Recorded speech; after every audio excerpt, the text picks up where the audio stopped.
Good morning students. लक्ष्य में आप सभी का स्वागत है।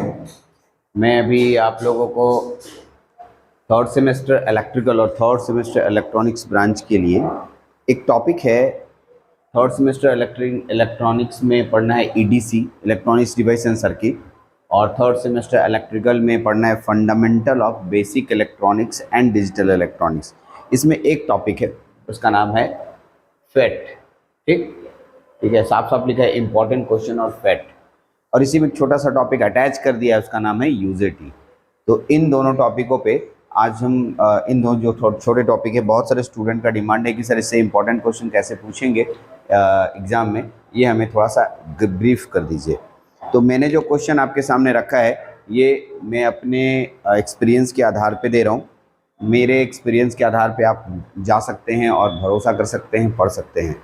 ठीक है, पूरी उम्मीद है क्वेश्चंस इसी में से रहेंगे, लेकिन इसके अलावा भी आपको अपने नोट्स को स्टडी करना होगा। ठीक है, तो चलते हैं एक एक करके क्वेश्चन को ध्यान देते हैं। सबसे पहला क्वेश्चन आपके पास है, उसका नाम है explain the working of N channel J FET और P channel J FET. Exactly अब एक स्टूडेंट का कहना ये होगा कि sir N channel J FET और पी चैनल जे फेट दोनों में से, ठीक है,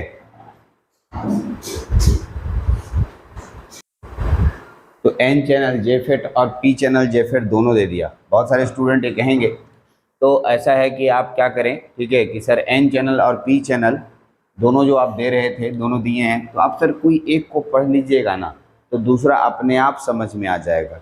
ठीक है, क्योंकि दोनों एकदम सिमिलर होते हैं। एन चैनल और पी चैनल दोनों एकदम सिमिलर हैं। ठीक है, अगर आप एन चैनल को पढ़ते हैं तो एन टाइप मटेरियल में इलेक्ट्रॉन का फ्लो दिखेगा, वहीं पर, ठीक है, पी चैनल में होल का फ्लो दिखेगा। तो मेरा कहना है कि आप एन चैनल को पढ़ के जाएं। ठीक, उम्मीद है एन चैनल आएगा, लेकिन अगर पी चैनल आता है तो हम लोग एक स्मार्ट इंजीनियर हैं, हम लोगों को पी चैनल के बारे में लिख पाना आना चाहिए। ठीक है, अब ऐसे स्टूडेंट कहेंगे कि नहीं सर आप वही बताओ जो आए, तो मैं कहूँगा इंजीनियरिंग तब आप लोगों के लिए नहीं है। जो ऐसे सोचते हैं उनके लिए, ठीक है, वो फिर रट्टू तोता वाला बात हो गया, आप इंटेलिजेंट नहीं हुए। इंटेलिजेंट का मतलब एक होता है कि मैंने आपको एक रास्ते पे थोड़ा चलने सिखाया, मैं थोड़ा चलने सिखाया, आप दौड़ गए, जिसको आप इंटेलिजेंट कहते हैं, और इसी को कहते भी हैं स्मार्ट तरीके से पढ़ना। तो मैंने आपको एन चैनल के लिए बोल रहा हूँ, थोड़ा सा पी चैनल उसी के अकॉर्डिंग पढ़ लेने से, ठीक है, सिर्फ बैटरी का कनेक्शन चेंज होता है, होल और इलेक्ट्रॉन चेंज होता है, बाकी सारे लिखने के तरीके वही रहते हैं। इसलिए आप दोनों में से कोई एक आएगा, इस बात को मान लीजिए। ओके, फिर दूसरा क्वेश्चन इसी जेफेट में आएगा, ट्रांसफर कैरेक्टरिस्टिक मैंने बोला था, और दूसरा, ठीक है, ट्रांसफर कैरेक्टरिस्टिक और एक कैरेक्टरिस्टिक और है drain characteristic. Drain and transfer characteristic को अच्छे से कीजिएगा। ठीक है, ड्रेन और ट्रांसफर कैरेक्टरिस्टिक एक प्रकार का ग्राफ है, ग्राफ बनाना है, ग्राफ बनाकर उसके बारे में एक्सप्लेन करना है।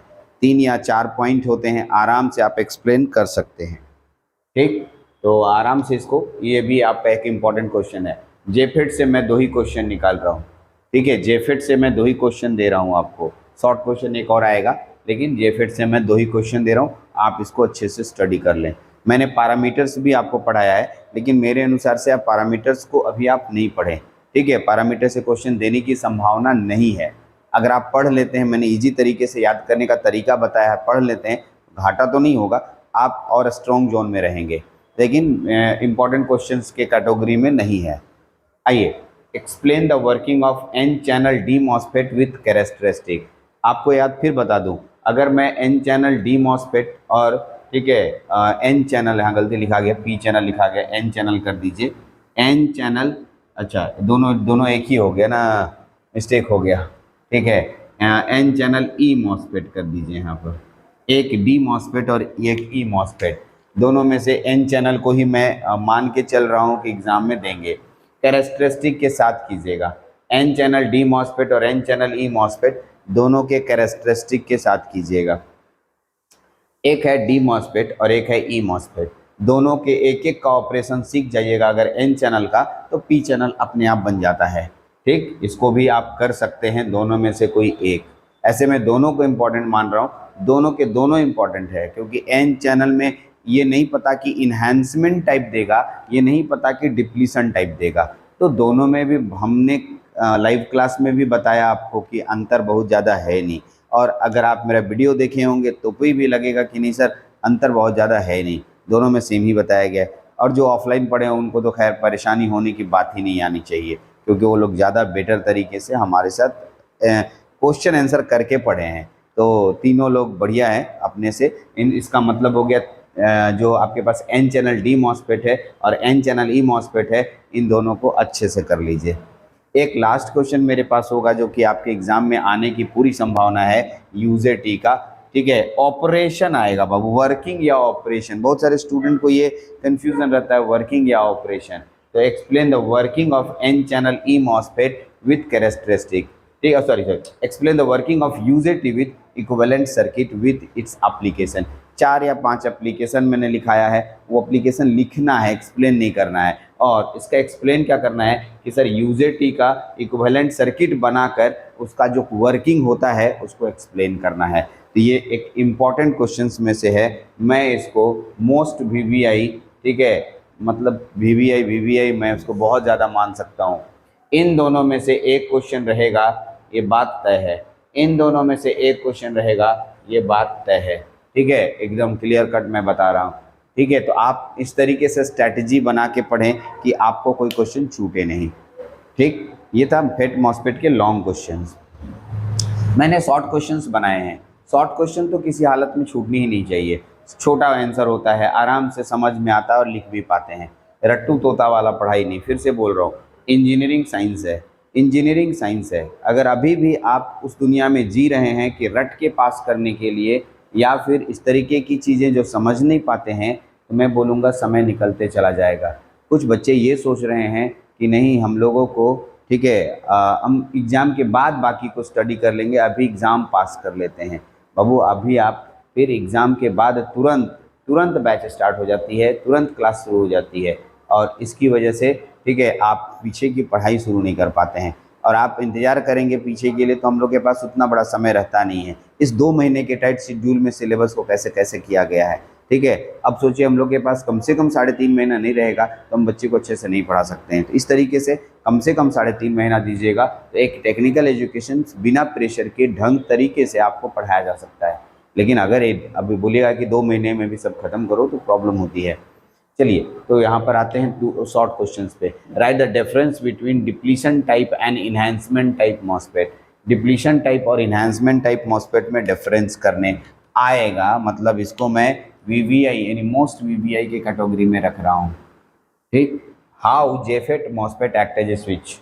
जेफेट का और मॉस्फेट का स्विच का ऑपरेशन एक ही जैसा होता है, इसलिए आप दोनों में से किसी एक को ले ले। ऐसे मैं मॉस्फेट को लेके चल रहा हूँ कि how MOSFET act as a switch पूछ सकता है, लेकिन ऐसा नहीं कि जेफेट पूछेगा तो आप बना नहीं पाएंगे। सब में गेट में ही सप्लाई देना होगा कि गेट में सप्लाई देने से ऑन होगा कि ऑफ होगा। Right the difference between BJT and FET. मेरे को ये क्वेश्चंस बीजेटी में ही डाल देना चाहिए था। मेरे को बाद में याद आया कि मैंने बीजेटी और फेट में डिफरेंस नहीं डाला है, तो मैं आपसे कहूँगा कि बीजेटी और एफईटी के बीच में डिफरेंस को अच्छे से कर लीजिए। ये एग्ज़ाम का मोस्ट वीवीआई क्वेश्चंस में से है। ठीक है, ओके, ध्यान देंगे, मोस्ट वीवीआई क्वेश्चन। और लास्ट क्वेश्चन एक सिर्फ एक नॉलेज के पॉइंट ऑफ व्यू से ऐसा एक कोने में रहता है कि ये क्वेश्चन दे देगा कि सर एफईटी को यूनिपोलर बोलते हैं और बीजेटी को बाईपोलर कहते हैं, ऐसा क्यों। लेकिन मैं अपने से भी कह रहा हूँ कि हो सकता है ये क्वेश्चन एग्जाम में न दे, लेकिन मैं आपको यहाँ रख दिया कि एक बार आप ज़रूर उसको एक बार पलट दें कि मैंने बताया था कि यूनिपोलर मतलब जिसमें only one type of charge के लिए टेक पार्ट इन कंडक्शन, और बाईपोलर का मतलब होता है जिसमें बोथ टाइप ऑफ चार्ज यानी इलेक्ट्रॉन और होल दोनों भाग लेते हैं, और यूनिपोलर में सिर्फ इलेक्ट्रॉन भाग लेगा या होल भाग लेगा, दोनों में से कोई एक भाग लेगा। तो एक इम्पॉर्टेंट यूनिट है, ये बहुत बड़ा यूनिट है और अच्छे से इस यूनिट को करना है। ठीक है, मैंने क्वेश्चन का फ्रेमिंग कर दिया है, आप इसके अकॉर्डिंग पढ़ें। अगर कोई परेशानी हो रही है तो डिस्कस करें, मेरा नंबर ऑन रहता है। ठीक है, हमेशा। अब तो मैं बहुत ज़्यादा फ्री हूँ और क्लासेस दे रहा हूँ। अब क्लासेस भी बच्चे नहीं देखते हैं, मतलब बहुत सारे बच्चे तो देखते ही नहीं, बहुत सारे बच्चे देखते हैं, बहुत सारे बच्चे नहीं देखते हैं। चलिए कोई बात नहीं, उनको इंटेलिजेंट होंगे या उनको समझ में आ गया होगा। ऑफलाइन के बच्चे नहीं देखते होंगे, सही बात है, क्योंकि उनका पूरा अच्छा से हुआ है। ठीक है, ऑनलाइन के बच्चे थोड़े पीछे रह गए क्योंकि वो टाइम शेड्यूल बना के नहीं पढ़े थे, वीडियोज़ ज़्यादा हो गया, उनको लगा कि वीडियोज़ इतना सारा हो गया। ठीक है, तो चलिए कुछ बच्चे किए भी हैं, उनको बहुत अच्छा, जो नहीं किए हैं उनसे रिक्वेस्ट होगा कि ज़रूर कर लीजिएगा बाबू, एग्ज़ाम के बाद ही करना है, कर लीजिएगा, क्योंकि आने वाले समय में उनका उपयोग होने वाला है। ठीक है, आप ही बोला, बार बार बोलता हूँ, आप ही के लिए एग्ज़ाम बना है और आप ही कर सकते हैं। ठीक है, आपके अलावा कोई दूसरा नहीं कर सकता है। ठीक, और इस बात को सोचकर इसको तैयारी कीजिए, और अगर इसमें कहीं परेशानी होती है तो हमको याद कीजिए, मैं हूँ आपके साथ। चलिए, थैंक यू, थैंक यू।